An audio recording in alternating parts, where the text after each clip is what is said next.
What I would recommend is if you like a franchise in a specific industry or category, you make sure you pick one that it is in alignment with what's important to you. You want to ask the questions that provide some deeper insight, not asking the right questions when buying a franchise, doing your due diligence can lead to devastating consequences, and it leads you to buy a franchise that you regret. All right, so you're thinking about buying a franchise. What questions do you need to ask? Not asking the right questions when buying a franchise, doing your due diligence can lead to devastating consequences if there are answers that you don't get that you are supposed to get, and it leads you to buy a franchise that you regret. On the other side, asking the right questions can finally leave you with that feeling of confidence and certainty of like, yep, this is the one. I feel confident in pulling the trigger on this franchise because I did my homework. I talked to all these owners and I feel good in moving forward. So in this video, let's break it down. Let's talk about what are the things that you need to ask franchisors. What are the things that you need to ask franchisees? And what are some of the things that you need to look for in the FDD, the Franchise Disclosure Document, when you're looking to buy your franchise? So you're going to walk out of here super, super clear on exactly what to ask. While you're here, make sure to like this video. If you're watching on YouTube, go ahead and subscribe. And let's jump into some of this good stuff. So we're going to break this video down into 3 different components. Number 1 is when going through the FDD, some things to keep an eye on, as well as what to ask the franchisor, and then what to ask franchisees. And that should give you a good rounded picture of really what you're looking for and what it is that you are trying to figure out. So now, here are some basic questions that you can find in the FDD. So, you don't want to really go asking the franchisor these questions because it's in the FDD and you can just go in there and easily find it, right? And save everyone the time. You want to make sure that you're asking good questions and not lazy questions, right? Lazy questions are one that you could just easily look up and find. You want to ask the questions that provide some deeper insight. So, things to look in the FDD. How long have you been in business, right? Pretty obvious one. Not just how long have they been in the business, but how long have they been franchising and how long have they been in business? Because there are a lot of franchises these days where the business maybe only operated for like a year, and then they franchised. There are franchises that the business itself operated 1, 2, 3, 4, 5 units or territories for, 10 years, 15 years before they ever started franchising. You think about the importance of that question. Well, who's going to have things more figured out? Someone that is just started their business a year or two ago and then started franchising, or someone that started 10 or 15 years ago? And so it may seem like something silly, but the reality is, things are learned over time. Nothing can beat time compounded, right? So not to say that a new franchise isn't a good option. I'm just saying you need to know what's important to you in the process. If you're saying, hey, I want most of these things to be figured out, I don't want you guys to be building the plane while we're flying, then you want to know to make sure to go to a franchise that's been around a long time, right? You want to know how financially strong is the franchise company, and that's in the FDD. They show their profit and loss and their balance sheet. I believe it's in item 23. If my memory serves me well. So you want to know how financially strong there is. Some franchisors are publicly traded, some are owned by private equity companies, and some are just bootstrapping it, right? So you need to know. You need to know how strong financially is that franchisor. You want to know how many locations they've opened and closed. So in the FDD, in item 20, you will be able to see how many that they've opened and closed each year for the last few years. And then you'll be able to see what their net growth is, meaning if they've opened 20 and closed 10, they've opened a net 10. But if they've closed 20 and opened 10, then they have a net 10 that they've closed. And so this gives some powerful insight into what's going on. I mean, if you, as an example, my wife and I right now are looking at a franchise. We're looking at a resale franchise to acquire. And it's a pretty big franchise system. And they have a lot of franchisees. They have almost 400 franchisees in that specific brand. And I'm looking through the FDD and I'm seeing, wow, there are only 2 to 3 locations closing a year. 2 to 3. That's it. And so in that perspective, it's like, okay, they're doing pretty well.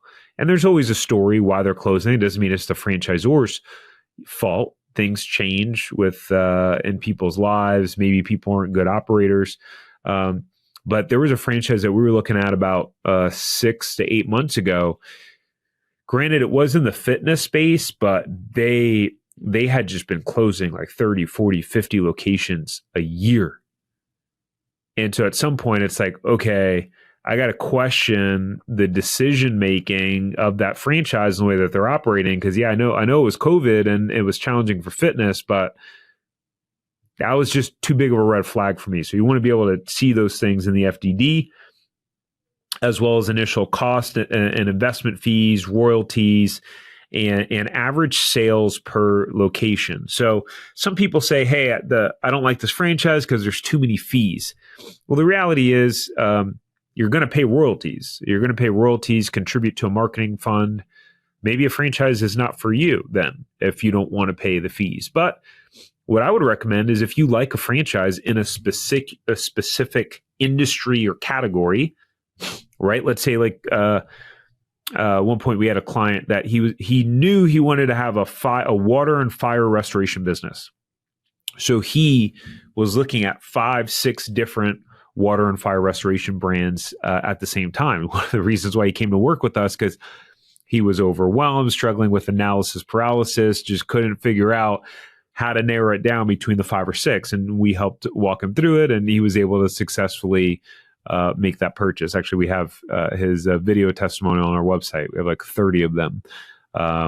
Maybe by the time you watch this, we'll have even more. But the way you'll be able to compare against fees is look at different brands and then that do the same thing and then compare what their fees are and their royalties are. Usually you'll find they're overall the same, but then you can make sure if that's something that's really important to you, then you make sure you pick one that it is in alignment with what's important to you. What I would suggest though is like price means nothing in absence of value.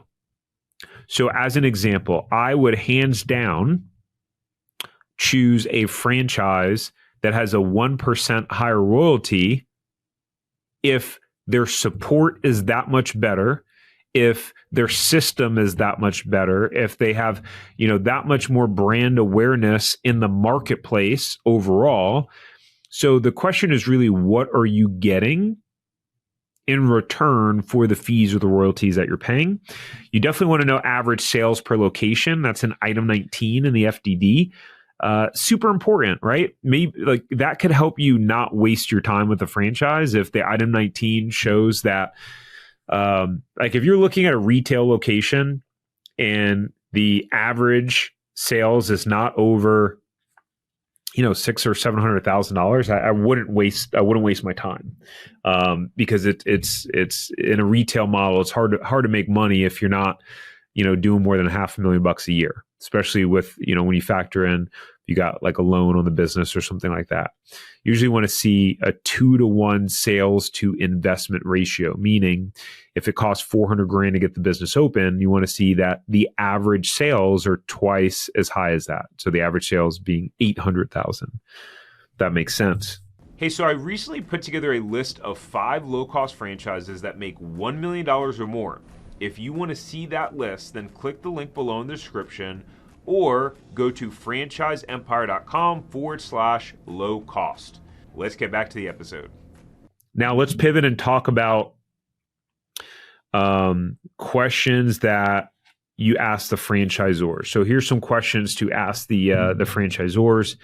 Is you want to know the background of the franchise, how it got started, and the background of the executives Look, at the end of the day, you're buying into a model and a system, and you've got to follow that system, right? So you want to know who's leading the system, who's leading the charge, because the difference between a franchisor's success, how they support their franchisees, can depend a lot on who's at the top, who's calling the shots, who's making the decisions.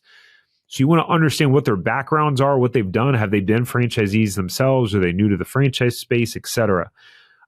You want to know what their criteria is for choosing a franchisee. There are some franchisors that say, hey, we want franchisees with this specific personality style, high D, type A, achiever type personality. And you might be a thinker where you're very logical, analytical, you overthink things. You may not be a good fit for their system, because to be successful in that system may require you to be able to be swift and make decisions quickly, and that wouldn't be a skill set of yours. But you want to know overall, what's their criteria? The franchise that we're looking at, they want the owners to, or at least one of the owners, to be operating the business in the beginning. And they're very clear about that. Who will be operating the business? That's when I point to my wife. I'm like, she'll be doing it. We did our first few franchise locations. I ran those things. I did 99% of the work. But our family situation is a little bit different now. But that's something that you want to ask. You want to ask, like, hey, what makes you guys different from some of your competitors? What do they say? Do you believe it? Do you buy into them? Does it sound right? Maybe it doesn't. Maybe you should choose their competitor. You understand about your territory and how it will be protected. Now, this will be in the FDD, but it'll be good to hear from the franchisor.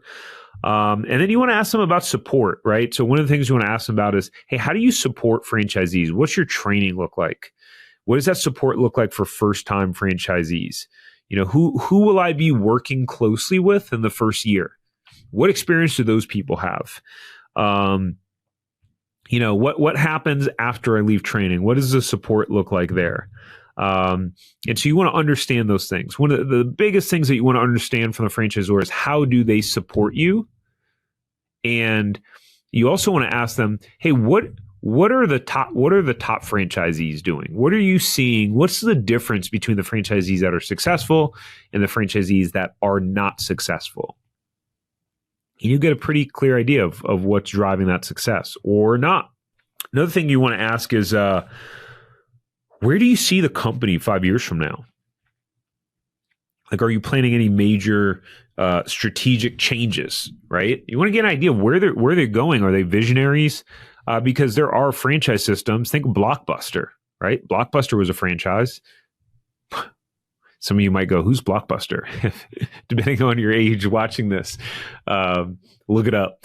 But Blockbuster, who was it? Redbox, I think, went to Blockbuster to be acquired at some point. They wanted Blockbuster to buy them out, but Blockbuster didn't adapt. They did not.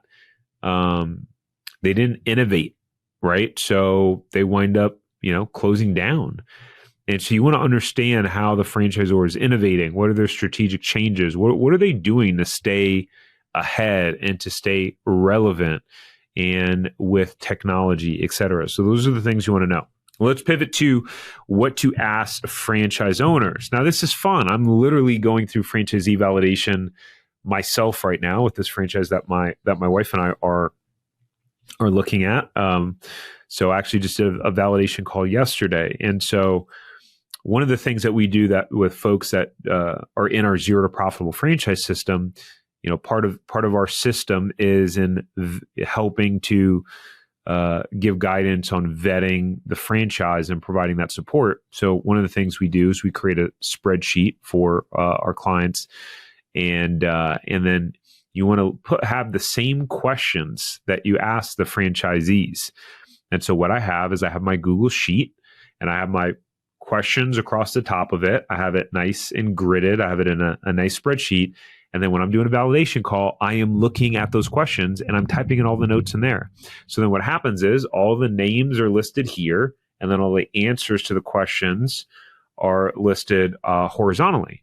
So I'm able to see the list of all the people, and then, okay, how did this person answer that question? And I can see if I did 10 validation calls, I can see this person, this person, this person, this person, and see all of their different answers in one column, right? And so, yeah, there'll be a little bit of mix and match depending upon the flow of the conversation, but it's going to allow you to be able to have quality franchisee validation calls, right? You'll be able to have quality franchisee validation calls. So, first thing that I always want to ask is, hey, just getting started, if you could tell me a little bit about yourself and like what you did before and what made you choose this franchise.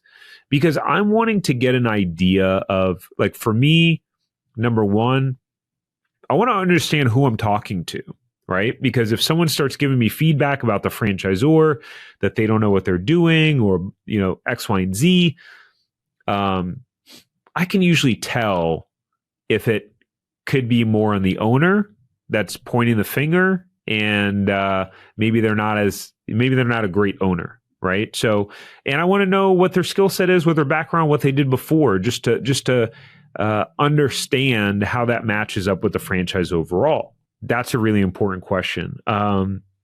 Another question that you want to ask is, hey, how's your support been, like, with the franchisor? Like, what did that support look like with training? How's the current support that you're getting? Are you satisfied with that? You want to understand where things are from a support perspective, from the franchisee's perspective. One of the things I learned yesterday, they said, franchisor probably need some work in some of their training. Overall was good, but he said, look, you're going to learn the best by experience and being on site. And that's how you're going to really learn the best, which is like, okay, I know that. And I know that that's my learning style anyways. I learn the best from doing. Another thing that I want to ask is, like, hey, where can the franchisor improve? Like, what are they great at, and what do they need to improve at? And it's just giving me a gauge. Again, you're wanting to get a lay of the land overall of what the franchisor is like, right? So that's what you're validating first. And then you want to pivot to, okay, great. So, like, can you walk me through, first, like, what is your role in the business? What is your role in the business overall? And you'll find different franchisees have different roles. This guy, his location has not been open for 2 years yet. So he's there every day. He said, okay, when I first started, I was working like 70 hours a week. And then after a few months, it shifted to like 60 hours a week. And then now it's down to like 40 hours a week, less than 2 years later. So it's like, okay, cool. That makes sense, right? My wife did validation with someone else who's owned their business for a while. They have 2 locations, and they're basically like, hey, we have managers. We're pretty much hands off in the business. Occasionally we'll get a call if someone calls out or calls in sick. But besides that, like, we really don't do much in the business. And so you're getting a lot of these insights of like, oh, okay, so it's possible to operate the business successfully absentee. My wife was able to ask them about their sales and what sort of sales they're doing, and the person was willing to share that. And then so you're able to get an idea of, okay, in order for me to afford a manager and to be semi-absentee, all right, I'd need to be in this kind of ballpark of sales in order to make that happen. Hey, so if you want to learn the right way to own a money-making franchise without putting your family at risk financially, then check out our free masterclass at franchiseempire.com/masterclass. Let's get back to the episode. That leads to financial questions, which is you want to get as much financial information as you can, because as you know, the franchisor is not going to tell you anything about finances or profit margins. They're not allowed to say anything outside of what's in the item 19 for financial performance representation. So you're going to get the most detailed information from the franchisees. That's your opportunity, and that's your shot to be able to get that info. So the way that I like to do this, and I just overall feel comfortable asking financial questions because I was a financial advisor for many years. So I'm just used to asking people like very sensitive information. Some people feel like nervous or iffy about that. It's just not a problem that I have. But you want to use like a transition. So it's not necessarily what you ask, it's how you ask it. So you want to ask a transition question like, hey, do you mind if I ask you a couple financial questions about your business, or do you mind sharing like what sort of sales or sales volume you're doing? And a lot of the times, if someone's really open, they'll be like, "Hey, I'll tell you anything you want." Yeah. And then they just start spouting off stuff that you haven't even asked them. Some people may give you very limited information. So what I do is I like to ask the financial questions towards the end of the validation call, because there's already rapport there where we're already warmed up and primed, like in the conversation. If you just come out and you're just like, "Hey, how much money are you making?" They're gonna be like, "Come on, whoa, slow your roll. Like, we literally been on the phone 2 minutes. You're asking me how much money am I making?" Think about it. So I just like to ask that later on in the conversation, just like once that rapport has been built.